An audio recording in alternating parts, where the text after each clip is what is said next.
người chung hương. Trong lòng em từ lâu đã luôn thầm mong cho yêu người.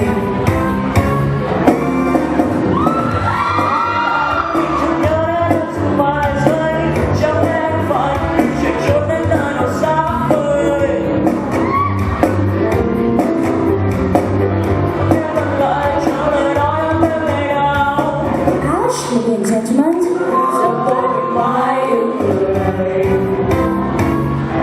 darling, it's you.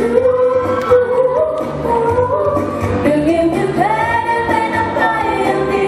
Oh oh, cho em thấy em nhận người trong con tim đã bao lần thầm mơ.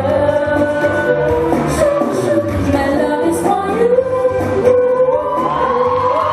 Giờ em chỉ muốn có em bên em thôi.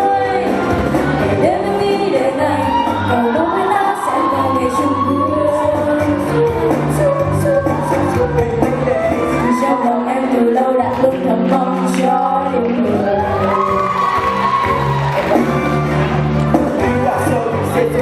Your eyes so level. Every time you made all, I just want you to close. Really, I'm trying to check.